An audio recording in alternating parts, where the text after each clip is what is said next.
narratives. Adam Mohammed was speaking at the 6th ordinary session of the 6th Pan-African Parliament in Johannesburg. He says the war has created extreme levels of displacement, both internally and across Sudan's borders.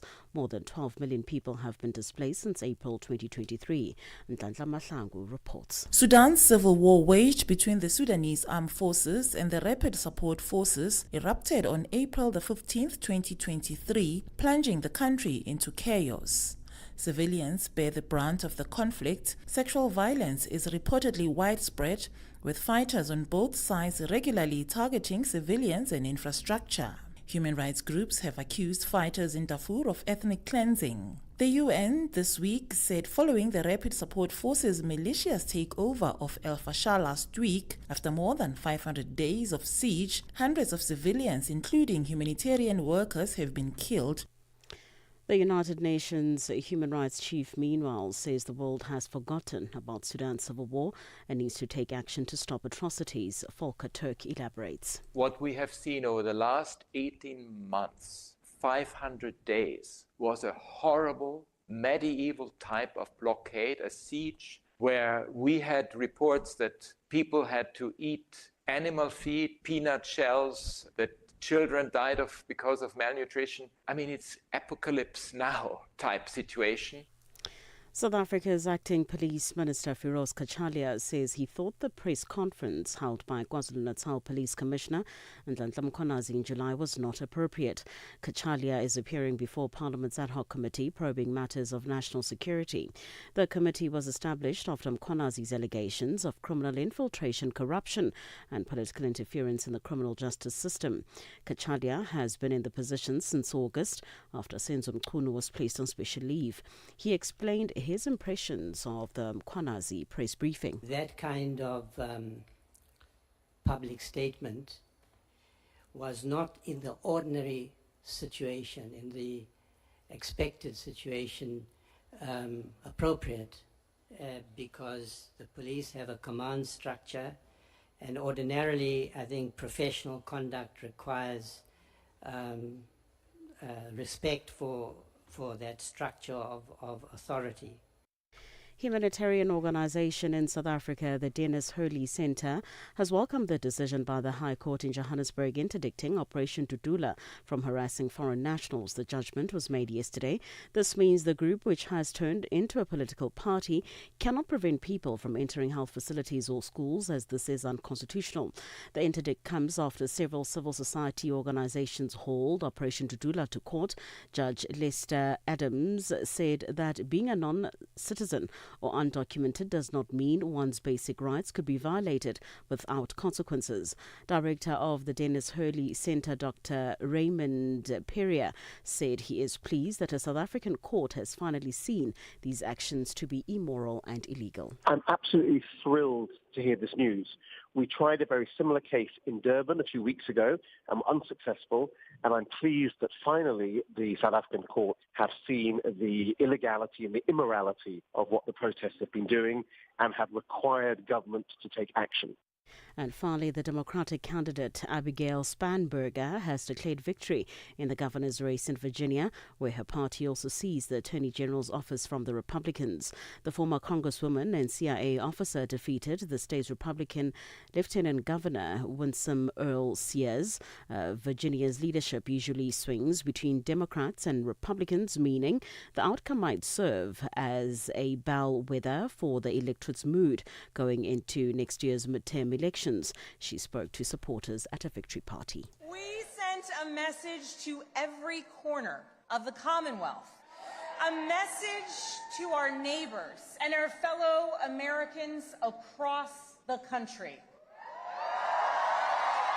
We sent a message to the whole world that in 2025, Virginia chose pragmatism over partisanship. For any news stories you would like to share with us, please do send an email to newsroom@channelafrica.co.za or call us on +27 11 714 4459. For Channel Africa News, I'm Cholani Tulo Webe. SABC News. The African Perspective. Now, sports headline, Proteas all-rounder Corbin Bosch believes that they will bounce back against Pakistan in the second ODI. And former Zambian captain is hopeful that PSL clubs can end North African dominance in CAF competitions. I'll be back with these and other stories at the bottom of the hour. Africa Update with Lulu Gaboo, 12 to 1 p.m. Central African Time. Well, thank you to Jalani Tulungwepe with our news update and Figile Lungwati with our sports headlines. It is 12:07 Central African Time, and we're coming to you live from Johannesburg in South Africa on DSTV's audio bouquet channel 802, OpenView channel 628, and on www.channelafrica.co.za, as well as on the SABC Plus app, available on the Apple and Google Play stores. Join us in conversation on our social media platforms. That's on X, Instagram, and subscribe on YouTube at Channel Africa 1. On Facebook at Channel Africa. You can also send us your comments and voice notes to +2763 at 406-9126. Hashtag Africa Update, and let us know which country you're in. And if you have any stories that you'd like us to highlight or to focus on, send us an email. It is newsroom@channelafrica.co.za, or give us a call on +2711 714 4459. Wake up with gratitude, hope, and the African spirit. Channel Africa, now easier to access than ever before. WhatsApp us on +2763 406 9126. The sound of Africa is evolving. Experience our new mobile app, free to download, free to connect. AUSISA, the Association of Water and Sanitation Institution of South Africa, is a platform uniting Africa's water professionals. This November, Africa leads the conversation on water and sanitation. Join global and African leaders at the AUSISA Africa and Global South Dialogue 2025 from the 9th till the 12th of November at the Emperor's Palace, Johannesburg. From policy innovation, this is where action meets collaboration for a water-secure future. Register today at ausisa-watersan-dialogue.org or follow at AUSISA on social media. AUSISA, working together for sustainable water and sanitation security in Africa. Africa Update, your daily dose of African insights with Lulu Gaboo on Channel Africa. Well, today on Hashtag Africa Update Ask, the third high-level steering meeting on the AU-EU Partnership on Health is convened today in Pretoria, as the capital of South Africa. It is a 25-year-old partnership built on fighting diseases like Mpox, but has also been a strong, coordinated voice on global health initiatives. Now, our question to you today is, what type of action do you want to see happen to ensure the health sector on the African continent grows? Share your thoughts and your views on all our social media platforms. That's on X, Instagram at Channel Africa 1, on Facebook at Channel Africa. You can also send us your comments and voice notes to +2763 as 406 9126. Hashtag Africa Update Us. The voice of the continent, now online, with all your sports fixtures, lifestyle, and more. Your window to the continent and beyond. Africa Update, only on Channel Africa. Channel Africa. The African perspective. It is 10 after 12 Central African Time, and we're coming to you live from Johannesburg in South Africa. The ambassador of Sudan in South Africa, Osman Abu Fatina Adam Mohammed, says the war in Sudan has been distorted due to different narratives. He was speaking at the 6th ordinary session of the 6th Pan-African Parliament in Johannesburg, South Africa. He says the war has created extreme levels of displacement both internally and across Sudan's borders. More than 12 million people have been displaced since April 2023, including nearly 4 million people, mostly women and children, who have fled to neighboring countries. Nhlanhla Mahlangu has more. Sudan's civil war waged between the Sudanese armed forces and the Rapid Support Forces erupted on April the 15th, 2023, plunging the country into chaos. Civilians bear the brunt of the conflict. Sexual violence is reportedly widespread, with fighters on both sides regularly targeting civilians and infrastructure. Human rights groups have accused fighters in Darfur of ethnic cleansing. The UN this week said following the Rapid Support Forces militia's takeover of El Fasher last week, after more than 500 days of siege, hundreds of civilians, including humanitarian workers, have been killed and many others are trapped behind barricades. Ambassador in South Africa, Osman Abufatina Adam Mohammed, told the Pan-African Parliament that conditions for civilians remain desperate. More than 1,500 has been killed in El Fasher on one day, on the 25th of October, when the terrorist militia, RSF, which is supported by the UAE, has taken over the city of El Fasher and killed more than 1,500 people in the city. You know, more than 500 who were in the hospital, which the maternity, Saudi maternity hospital in El Fasher, in the hospital, sick people and their companions has been killed by the RSF. This is a massacre and this is a genocide that taken place in front of our eyes. Unfortunately, the complacency of some countries and international actors is there and well witnessed. He says the war in Sudan has also been distorted due to different narratives which have been said. People are saying this is a war between two military factions. Some are saying this is a war between two generals for authority, and it's a war for democracy. RSF want to bring democracy. This is, very odd and notorious, and killing militia is looking for bringing democracy in the country. All these narratives are not true. The reality is, on the 15th of April, 2023, the notorious militia of the RSF waged a war against the country in a clear coup d'etat, and they attacked the head of the state, General Burhan, in his home on a Saturday. In the morning of a Saturday, they attacked the house so as to seize the power. And this happened because, before they have been part of the army, they have been asked to integrate into the army as a process of DDR for all militias, because it was a militia that has been established before, and now it should be part of they refused.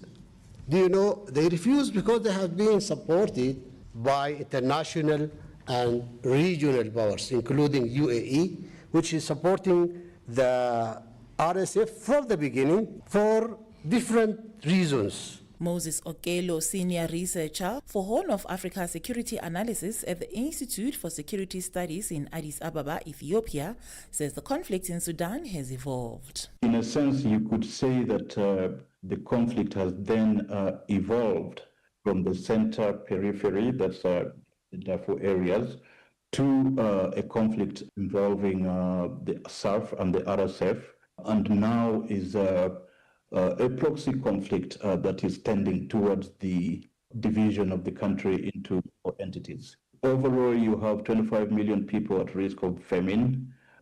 Just slightly over 10 million people have been displaced. You have RSF now effectively controlling the west of Sudan, the area generally referred to as Darfur, with the fall of El Fasher. According to the International Organization for Migration, nearly 71,000 people have fled El Fasher and surrounding areas since late October, with many reported killings, abductions, and sexual violence along the way. Human rights groups say famine is also spreading across Sudan as violence severely hinders humanitarians' ability to deliver food where it's needed most. Reporting for Channel Africa, I am Nhlanhla Mahlangu in Johannesburg. Our crime intelligence head, Dumsani Khumalo, is continuing his testimony before the Madlanga Commission of Inquiry, sitting in Pretoria in South Africa. On Tuesday, Khumalo revealed how suspended Deputy National Police Commissioner General Shadrack Sibiya sometimes utilizes a car registered under a serial hijacker. He testified that the Toyota Bakkie that is sometimes driven by Sibiya is registered under Stuart James Sharnick. He says their investigations so far show that the convicted criminal has not served time for his criminal activity. The Madlanga Commission has also offered some form of protection to Brown Mokgotsi, as their responsibility to their witnesses is to ensure their safety and are protected prior to appearing at the Commission. Now, the offer comes after Mokgotsi alleges that he fears for his life after an alleged hit. A spokesperson for the Commission, Jeremy Michaels. We have been in contact with Mr. Mokgotsi as recently as this morning. We are in ongoing discussions with him and his legal representatives to secure his appearance before the Commission. As we said yesterday, we have offered him protection. We are concerned about his safety. Of course, the South African Police Service is investigating the incident which took place on Monday night, and that of course is a separate process. For our part, we are concerned about his safety, and he is a key witness who is meant to testify before the Commission, and we are working towards that. We can't really anticipate the timeline because there is this unknown factor of what we are going to uncover. The investigators, the legal team are working around the clock to not only get to the bottom of the allegations made by Lieutenant General Mkhwanazi, but also to deal with new aspects that are arising literally on a daily basis. So it is very difficult under those circumstances. One, as we've said before, the timeline of a 3-month interim report to the President and a 6-month timeline for a final report was already quite tight given the broad scope, the mandate contained in the terms of reference. And so that's one.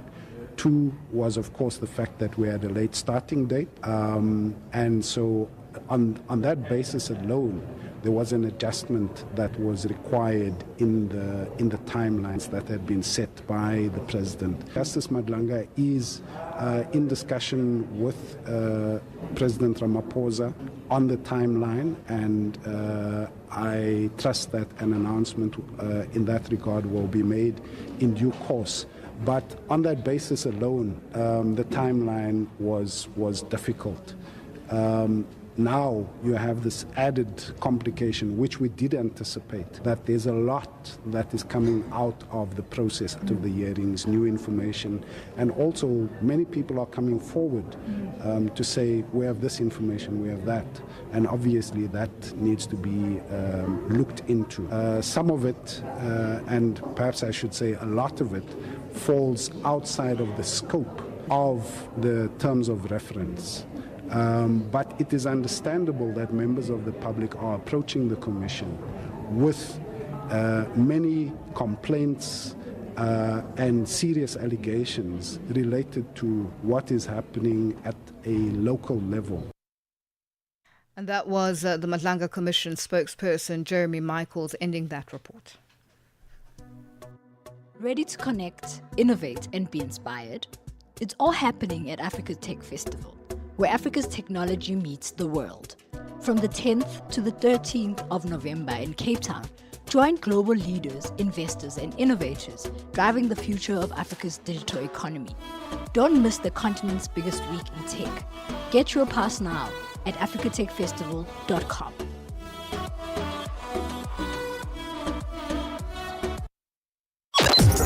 Listen in on Channel Africa. Channel Africa, the African perspective. Africa Update, your daily dose of African insights with Lulu Gaboo on Channel Africa. It is 12:21 Central African time, and we're coming to you live from Johannesburg in South Africa. Now, Kenya is counting its losses in the wake of landslides which have killed at least 30 people. Thousands of families have been forced to flee their homes due to rising water levels. Kenya's Interior Minister has urged residents of affected areas to be cautious as rainfall continues across several parts of the country. And to give us an update on the situation at the moment, we are joined on the line by Anthony Muchiri Muturi, the Emergency Response Manager, Disaster Management Operations at the Kenya Red Cross Society. Anthony, good afternoon, and thank you for joining us on Africa Update. Thank you. Thank you for having me. Now, do we know what the death toll is standing at the moment? Yes, we had this unfortunate disaster happen in a county called Elgeyo Marakwet in Kenya. Up to, as of yesterday, we have 34 confirmed dead, and 17 people are still missing. And, in terms of this, we saw the visuals and unfolding on our television screens, and warning of more landslides occurring.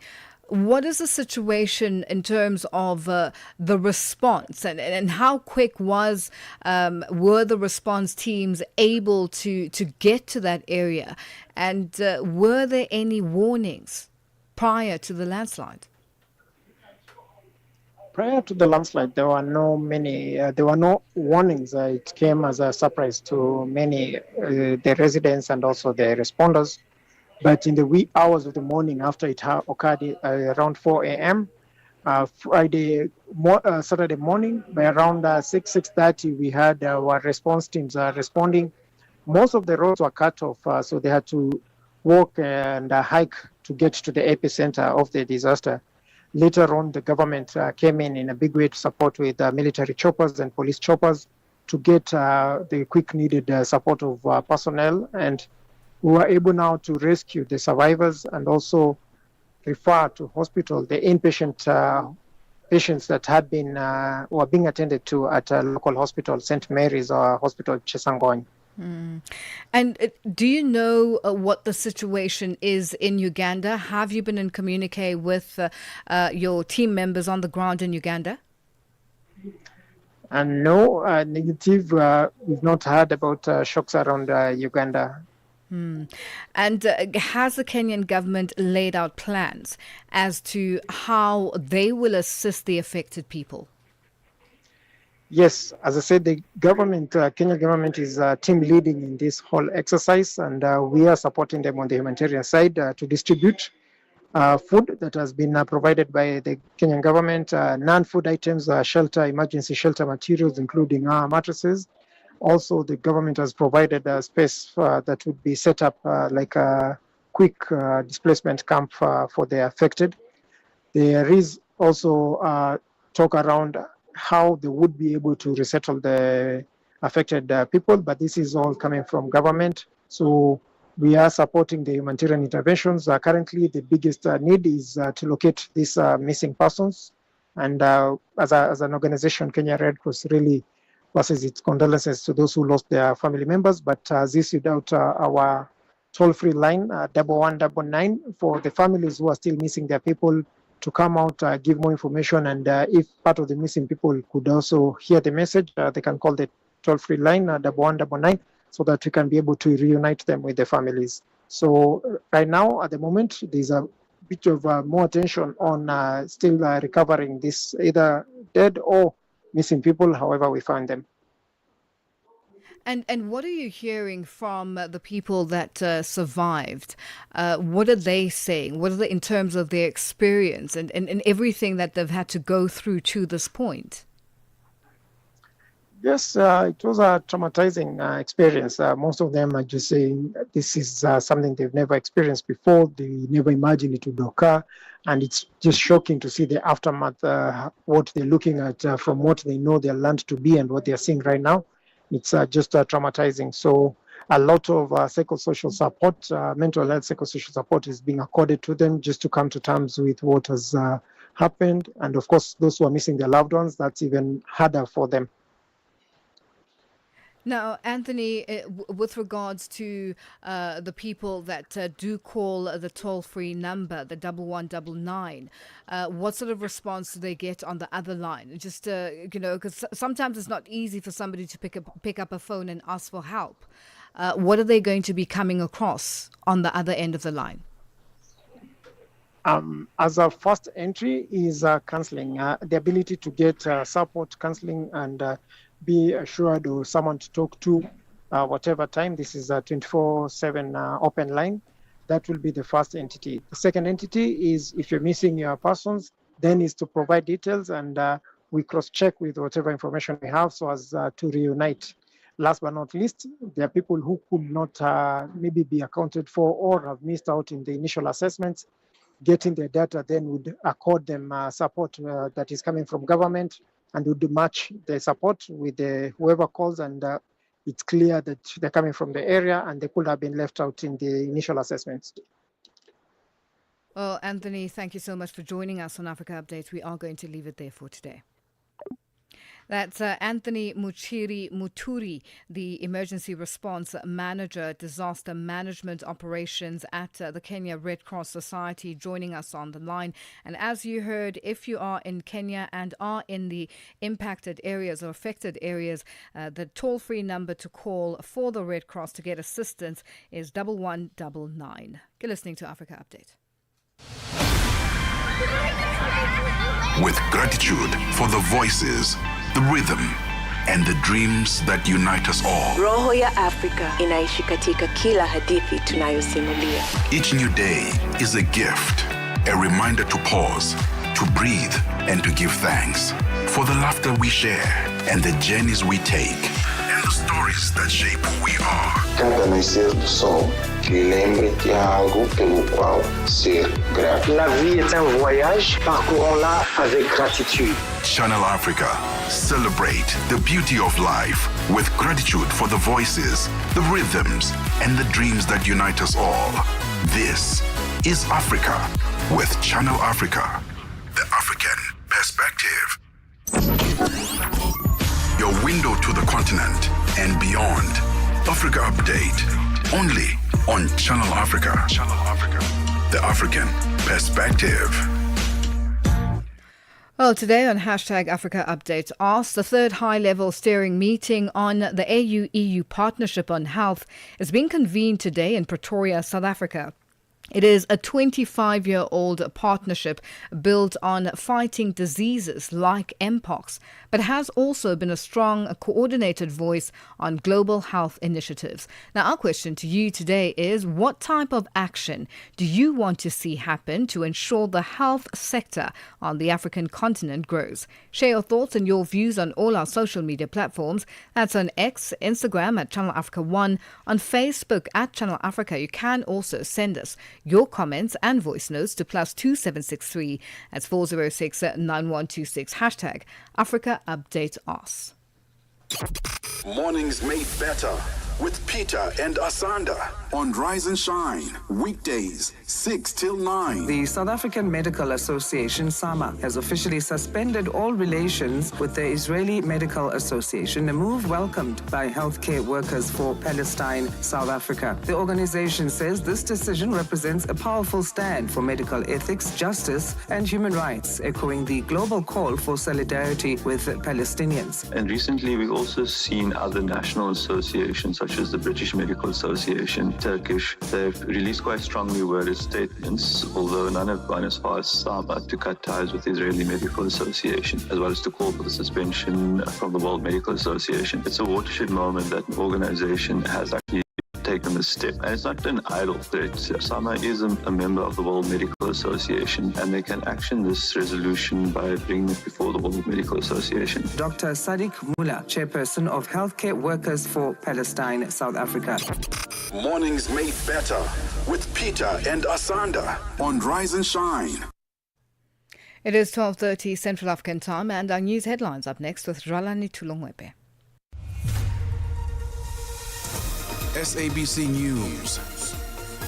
Headlines. The African perspective. Thank you, Lulu. Good afternoon. Making headlines, the ambassador of Sudan in South Africa, Osman Abu Fatimna Adam Mohammed, says the war in Sudan has been distorted due to different narratives. Humanitarian organization in South Africa, the Danish Hurley Center, has welcomed the decision by the High Court in Johannesburg interdicting Operation Dudula from harassing foreign nationals.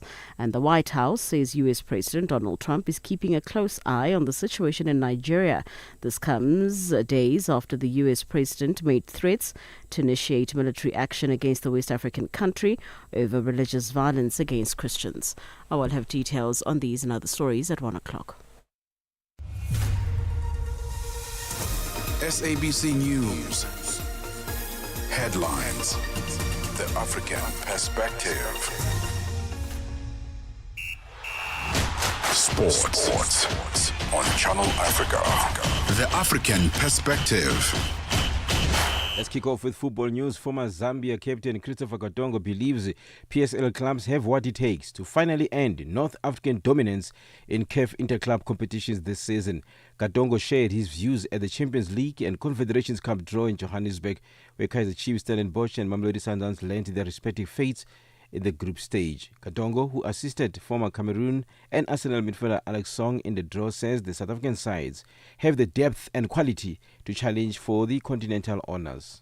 I think South Africa has got upper hand. I think they have been improving since they have been participating in a Confederation Cup and African Champions League. I think it's a way whereby even South Africa has qualified to the World Cups because the players have got more exposure into international games and then to the national team it's easy.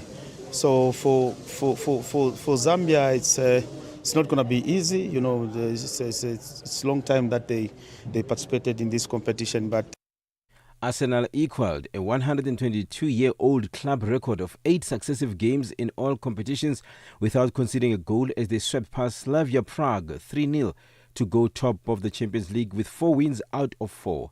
Mikel Merino, replacing injured striker Victor Gyökeres as a makeshift forward, scored twice in the second half after England winger Saka had put the Premier League leaders ahead in the 32nd minute. Arsenal, who brought on 15-year-old Max Dauman in the second half to become the youngest ever player in the Champions League, have now also won their last 10 games in a row and looked unstoppable at the Fortuna Arena. Still with football news, Cristiano Ronaldo has revealed the plans to retire soon as the Portugal and Al Nassr star prepares for a tearful end to his glittering career. Ronaldo discussed his thoughts on retirement and his life after football in an interview with Piers Morgan Uncensored. Ronaldo, who's under contract with Al Nassr until 2027, replied by saying this. Soon, but I think I will be prepared. It will be tough, of course. It will be difficult, yes. Probably I will cry, yes. Yeah, normal. And I'm easy guy to cry. I'm not keep my feelings. I'm honest. I'm open person. Oh, you are? Yes.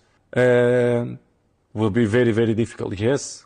But please, I prepare my future since 25, 26, 27 years old. I prepare my future. So I think I will be capable to support that pressure. In cricket news, South Africa's Proteas all-rounder Corbin Bosch says any talk of a serious defeat in the one-day international against Pakistan is premature, despite already being a match behind in the best of 3. South Africa went down by 2 wickets with just 2 balls left at the Iqbal Cricket Stadium last night and will have to win the next match tomorrow to keep the series alive.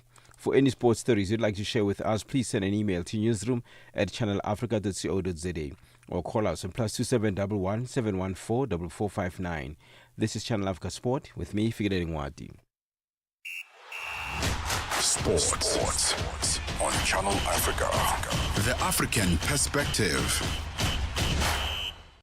Africa at Play with Neto and ETO Germany. I've witnessed something fresh, something exciting, and something very inspirational from the president of the country, William Ruto. Whenever athletes are performing to their best level, he always comes on board to reward those athletes, be it football, be it athletics, and not leaving it up to the sport ministry. The president realizes that sports is a business, and for that reason, he also reduces the number of people who are jobless, because sports now is such a serious business, and for that reason, commercialization of sports is a major way of improving or increasing employment opportunities for the young people, and that is why the president has been very persistent in trying as much as possible to inspire more sports personalities to reduce the baggage of the people who are struggling to get job opportunities in the country among the young people. Francis F. Motegi, our correspondent from East Africa in Nairobi, Kenya.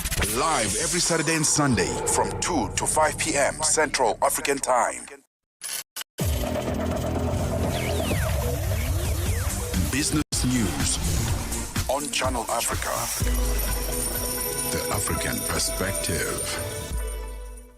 Good afternoon, I'm Nosipho Zuma. In your business news this hour, S&P Global says South Africa's private sector activity contracted for the first time in 7 months in October as firms faced a renewed downturn in output and orders. The South Africa Purchasing Managers Index, which is the PMI, fell to 48.8 in October from 50.2 in September, slipping below the 50.0 mark that separates growth from contraction. Despite a strong improvement in supplier delivery times, a slight moderation in cost pressures, business activity weakened. Toyota has raised its full-year profit forecast as the Japanese automaker bet solid performance outside the United States would help it ride out the impact of U.S. President Donald Trump's import tariffs. The world's top-selling car maker now expects operating profit of $22.6 billion for the financial year to end March, up 6%. U.S. tariffs have dealt a body blow to an industry already smarting from fierce competition from China's EV makers and a once-in-a-century upheaval brought by the advance of new driving technology. 7 pioneers of artificial intelligence will gather in London today to receive a top engineering award from King Charles. They include the founder of NVIDIA, Jensen Huang, and 3 professors described as the godfathers of AI. The BBC's Zoe Kleinman has the details. The King will present the Queen Elizabeth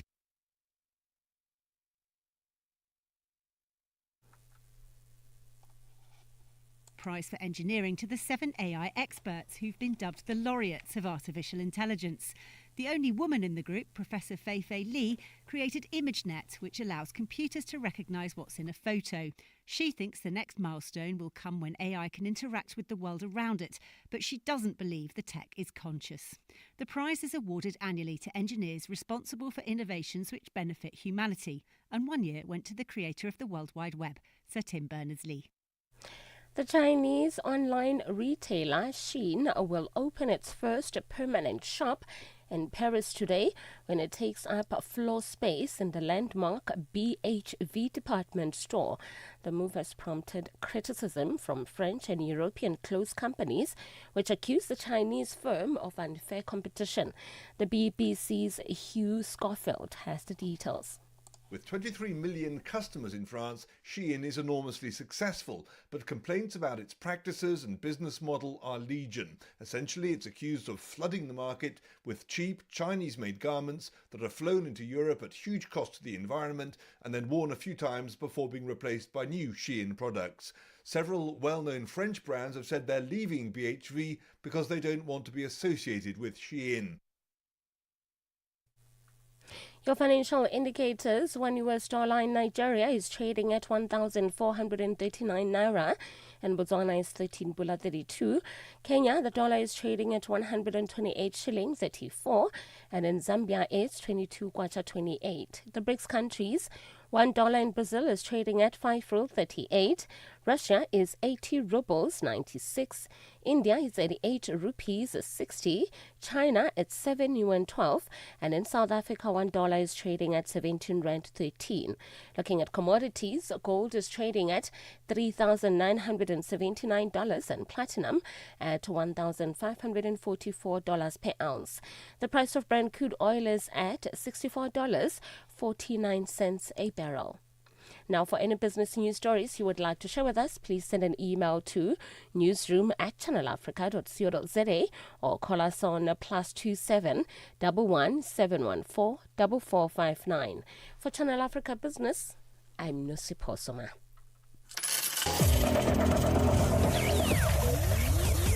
Business News on Channel Africa. The African Perspective. window to the continent and beyond. Africa Update, only on Channel Africa. Channel Africa. The African perspective. Well, thank you to Nosipo Zuma with our business news. It is 12:41 Central African time, and we're coming to you live from Johannesburg in South Africa. The founder of the TMJ and Sleep Therapy Centers International Network, Dr. Stephen Olmos, is in South Africa and will be launching the first ever TMJ and Sleep Therapy Center this Friday in Johannesburg. And this will mark a new era in the treatment of TMJ disorders, craniofacial pain and sleep-related breathing conditions. The center, which is the first in Africa, will offer a comprehensive multidisciplinary approach to diagnosing and treating facial pain, headaches, and sleep disorder breathing, among other things. Now, Channel Africa's reporter, Sisi Sikhalo, had a conversation with Dr. Stephen Olmos to ask him how dentistry combine with a lack of sleep. TMJ is actually the name of the jaw joint. So the T is temporal bone, that's your skull. The J is the joint, and the M is the mandible, so the lower jaw. So it's basically saying elbow. So TMJ is like elbow, okay? Now, when we talk about TMJ disorders, then we say TMD, temporomandibular disorders, and that's all inclusive of all sorts of pains in your face and your jaw, and headaches, like primary headaches, like migraine, tension type, cluster, and so a whole myriad of different issues. So it's kind of an umbrella term. How does TMJ and sleep therapy centers work? So very often, jaw joint problems and facial pain are secondary to respiratory problems. So like obstructive sleep apnea. So if your throat closes while you're sleeping and then you stop breathing, then it wakes your brain up and it makes your jaw move to open your throat. So the more times that happens, the more sore your jaw and the muscles of your face are going to be. And so the jaw joint and facial pain, or TMD, very often is the symptom of the disease, not the disease. It's kind of like that's the fever, of a illness, not maybe a virus or bacteria is actually causing the problem. So what we do is we try to see if people can breathe properly through their throat at night, through their nose as well. That's proper breathing. And if they can't, that usually makes some kind of facial pain issue. For which is usually the reason they come in, because their face hurts or they can't open their mouth or they have some other kinds of issues with headaches and things like that. So what we do at our centers is we figure out what is the origin cause of that. We don't really believe in covering up the problems with drugs and different therapies like Botox and stuff, because those are things that just cover up the symptom. But then the person's getting more ill every day because you're covering up the alarm system. What we do is figure out what the real problem is, address that, and then there's relief from those painful symptoms. And that's a long-term, full-life treatment. All right, Dr. Stephen, we understand that there's over 80 centers around the world. What has been your success of centers? Well, it's about developing a protocol that's very comprehensive. So we look at all systems. We look at respiration or breathing. We look at mechanical reasons, orthopedic reasons why people have pain. We look at digestive issues, hormonal. We look at the whole body, not just a particular area. Because the face can hurt because you have a bad back and you're just clenching because your back hurts, and that can disturb your sleep. You can't get restful sleep, and so you wake up tired, and now you have to get medicines like antidepressants, anti-anxiety meds, because you haven't slept well for a long period of time. And now those medicines now tend to make your sleep more disturbed. So if a person has like a anxiety antidepressant medications like SSRI, selective serotonin reuptake inhibitors, those actually make you grind your teeth more. They make you have shorter sleep. They make you have lighter sleep, so it's not restful. And then it decreases rapid eye movement sleep, which means now you can't remember things. So that's your memory type sleep, and so it actually makes a vicious circle. So it's really important that we separate all these things, and we've come up with a system that now identifies exactly what are the problems and to what degree that then are making these issues for people. The center has now been launched in South Africa. Is there a particular reason why you brought it to this part of the world? Well, it's my goal to standardize this level of care all over the world. So I go to different places and I do presentations and lectures, and then we identify dentists who have interest in practicing in this way. And that's what we were able to do here in South Africa with Dr. Mansour and Dr. Ali. They had special interest. This isn't for every dentist. This is really melding medicine and dentistry together, which requires a great amount of study. That was an international dentist and founder of the Temporomandibular TMJ and Sleep Therapy Centers International Network, Dr. Stephen Olmos, speaking to Channel Africa's reporter, Sisi Sechalo. Your window to the continent and beyond. Africa Update, only on Channel Africa. Channel Africa. The African Perspective. Now, the third high-level steering meeting on the AU-EU Partnership on Health is being convened today in Pretoria, the capital city of South Africa. It is a 25-year-old partnership built on fighting diseases like Mpox, but has also been a strong coordinated voice on global health initiatives.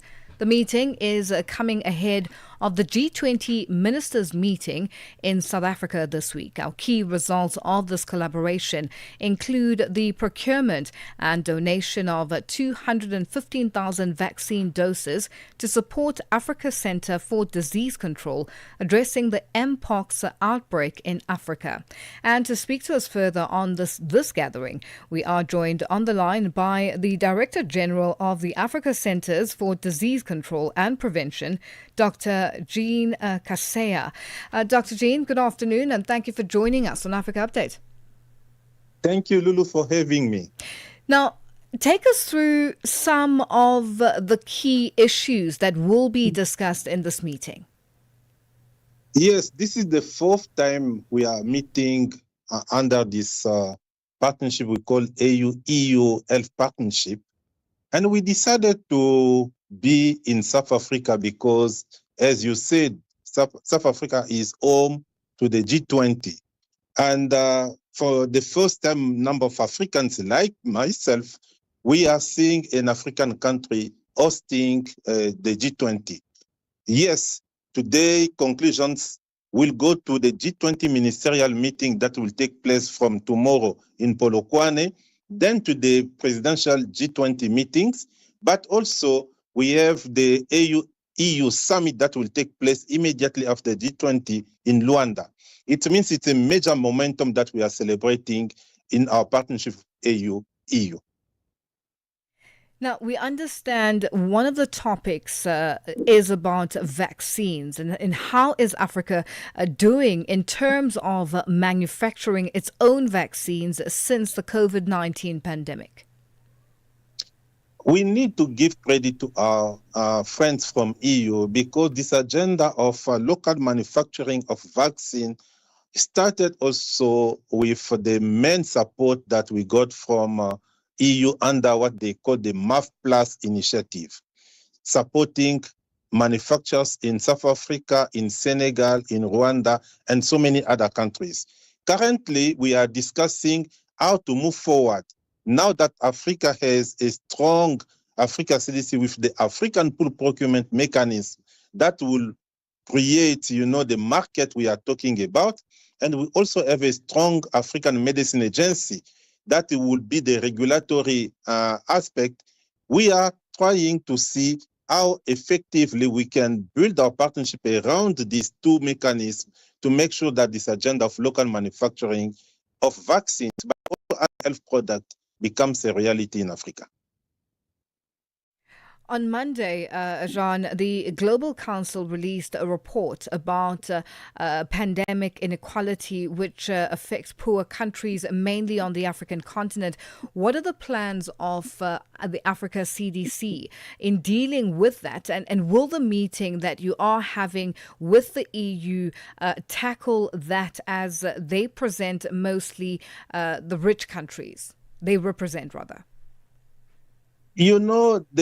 It's not just the vaccine inequality or inequity. It's almost the inequity to access all medical commodities. Africa is reporting more than 250 outbreaks per year. It means almost a new outbreak every day or every 2 days. And one of the major concerns that we have when we have an outbreak, where are we getting vaccines, medicines, diagnostics? For Mpox, we got support from European Union, as you said in the introductory remarks, but we don't want to be dependent on donation. We want to manufacture our own product. This is why, to reverse this narrative, to have Africa being well protected, to better protect the world, we are making sure that this agenda of local manufacturing is moving. Currently, we already identify not less than 547 manufacturers and around 25 of them on vaccine. Things are moving in Africa. As Africans, we need to believe on that, and we need to buy African product. This is our message today to our people and our leaders. Just speaking of these 547 manufacturers, with 25 focusing mainly on vaccines, just highlight some of these, manufacturers of the vaccines, and which parts of the African continent are they coming from? They are coming from all regions of Africa. Yes, there are countries that are more advanced, like South Africa is one of the countries more advanced. But I can assure you today, what I see is a vibrant Africa. And when we talk about local manufacturing, we talk about the end-to-end development. It means there are countries like Tunisia mostly focusing on research and development. And they are also part of these dynamics we are talking about. And I have to assure you that when people are coming, and this is something critical for us, you can hear people saying there are so many manufacturers in Africa. This is not true, because we have 1.4 billion people. If we compare with India and China, China has 1.4 billion people. India has 1.4 billion people. But in China, you have around 5,000 manufacturers. In India, you have more than 10,000 manufacturers. It means there is still room for improvement and growth in Africa, but our role is to avoid unnecessary competition between countries and between manufacturers. This is why we have a kind of mapping. We can manufacture what and where to avoid this competition. Let me tell you, currently, what we are manufacturing in Africa is really attracting investors and is building confidence on our communities that we can start to use African product, because it's also a quality assured product. Another topical issue, Jean, is the lenacapavir, the long-acting injectable antiretroviral drug. What are the discussions with regards to this on the continent? Yes, first let me celebrate that. And let me congratulate the South African government to authorize this drug to be used. But as I was saying, nothing is magical. We need the transfer of technology for this product to be manufactured in Africa. We are calling our partners to facilitate that. In South Africa, in Egypt, in Morocco, in so many other countries, we are able to manufacture this product. And we are able even to reduce the costs if we consider the volume, number of people who can get access to this product. Why mostly Africa that is affected for HIV, this product must come from other continents. I think this is the discussion that we are opening, and I think we'll win one day. Now, Jean, because of time, I have to just wrap this up quickly. But what are the pressing health concerns on the African continent that you would want the G20 summit and health ministers meeting to tackle? Currently, we are promoting the concept of health security and sovereignty. First, we want African countries to start to contribute to put more domestic resources. Second, we want African countries to start to lead the agenda of local manufacturing and to use the African pool procurement mechanism. Third, we need the digital transformation agenda to make sure that all communities and our systems are connected. Fourth, we need to see more reform at global level with the regional and country levels being more prominent. I think this is the critical message that we are bringing to the G20. Well, Jean, we have run out of time. I wish we could have gone further because one thing I'd like to know is at some point, is Africa going to be, supplying the rest of the world when it comes to medicines and vaccinations, apart from research and development? Yes, and yes. That right. One, before maybe you and I will leave this world, it will happen.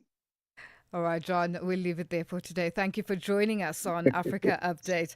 That was the Director General of the Africa Centers for Disease Control and Prevention, the Africa CDC, Dr. Jean Kaseya, speaking to us on the line. And it is that time of the day where we say, a happy Wednesday. It is hump day today, isn't it? Hello, Tebokhole Kuleni. How are you? Fantastic, Lulu. How are you doing? I'm very well, thank you. So here's what's coming up on the upside this afternoon. Heineken World Tour, the F1 World Tour will be kicking off, will be coming to South Africa on the 30th of November. So if you're an F1 fan, whether it's the live F1 racing or interactive games that you want to be a part of on the day, stay tuned for that conversation coming up. And then South Africa's travel fever is quite hot at the moment, post-COVID. Yes. And Standard Bank wants to encourage more travel by South Africans through the Standard Bank travel app. Okay. Where you can book direct flights on their app and have amazing discounts. As we know, flights can be quite expensive, but they're promising that they're going to cut some of those costs. Do you have to have a Standard Bank account? We're going to find out. Okay. Because remember last week, we were supposed to have a chat with them last week. Yes, and unfortunately, it didn't work out. Okay. But today, we're going to find out those critical questions. We're going to get answers to those to find out if we need a Standard Bank account. And then we get into conversation with Cape Town chef Jill van As as she brings kitchen table talk to the Makers Landing this November at the V&A waterfront. It's conversation, live demonstration, and connection. We're looking forward to that conversation. Well, it's all that and more coming up on the upside at the top of the hour with Tebokhole Kuleni and Matseko Musito. From myself, Lulu Gaboo, and the Africa Update team, it's been a good one. Continue with us on our socials, and let's do this again tomorrow. Thank you to our producer, Tracy Bumgard, technical operator, Dumelo Mukwena, and social media, Sfiso Buthelezi and Talent Buthelezi. Bye-bye. SABC